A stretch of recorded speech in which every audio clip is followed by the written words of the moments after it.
the Ann Arbor Senior Center presents Senior Moments. Hello, and welcome to Senior Moments. I'm Connie Kraft. I'm very pleased to introduce you to Sue Beutler, an artist who's been around everywhere for a long time. She knows every place. And we were just talking about the fact that she was at the Ann Arbor Art Fair right over there by the post office, which was a good spot. So she's going to talk to us first about what she thinks about her work, how she got into it, and what is the purpose of it. Sue? Oh, that's a big question. Well, to start off with, I think I was groomed to be an artist when I was just a little girl. Because your parents were artists? Well, my grandfather was an architect, my mother was an artist, but they just, I guess they saw that I was very creative. So I remember being sent to the art museum for classes. There were adult classes when I was 5. I can remember sitting there. So I know that they had their eye on art for me. So I grew up with it, but I did other things as an adult. And as soon as I retired from Ann Arbor Public Schools, I then went right over to the University of Michigan and started classes, really starting from the beginning with a lot of drawing. And I wasn't quite sure if I wanted to do ceramics or sculpture or painting. I really didn't know. But when I got into painting class, I decided this is really where I want to be. So I got 2 degrees at U of M, and I'm still involved in classes at university level. But I paint really as a way of expressing and telling people what's on my mind. So one of the things, like I paint from everything from our travels to problems in our society that I want to express. And like these were the bluebonnet flowers of Texas, and when we were down there in Texas, we saw fields of them. And I saw in an art museum down there some painters painting the bluebonnet flower.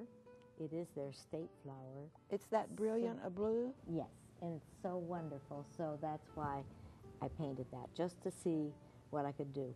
When I start with an idea, I don't know whether I can do it or not. I will always look at the canvas and say, I wonder if I can say what I have in my mind, because I don't know what it looks like until after I've done it. And then I pick up some things that are like problems, and I saw that our people coming back from Baghdad, this is called Home from Baghdad. And I'm thinking of these young fathers and mothers who come back, and they've been over there for a year's deployment. They come back, and then how do they adjust to their little children at home? So this is one of the series of 4, and it has a bookcase, a child's bookcase. And then I put in, among the toys here, I put in some imagery that I got off of the internet of people and children in Baghdad, and just cut those images out and glued them on and painted around them.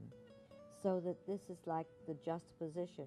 Where do the memories go in the brain from the experiences in Baghdad to back home where you're living what we call our normal everyday life? Now, did you have any conversations with some of the people who had been there about how they adjusted? Well, actually, I have a grandson-in-law who has had 2 deployments in Baghdad, and he has little children at home. So I kept thinking, how is he adjusting, and how does the mind handle such things? How does he handle it?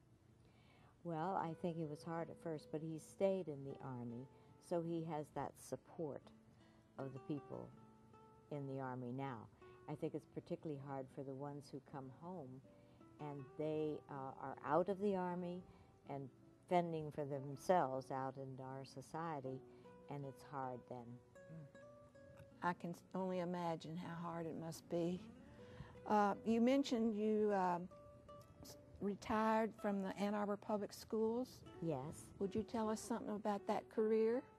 Oh, well, that was 30 years of teaching in Ann Arbor, and I loved it. I had trouble quitting and saying, this is my last year to teach. I was at Tappan, and I really had everything comfortably set up. I was having such a good time. I was writing manuals, and I had about 3 manuals in my head of what I wanted to do.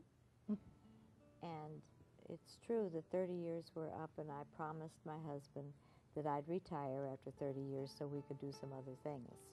And you did. We did. Yes.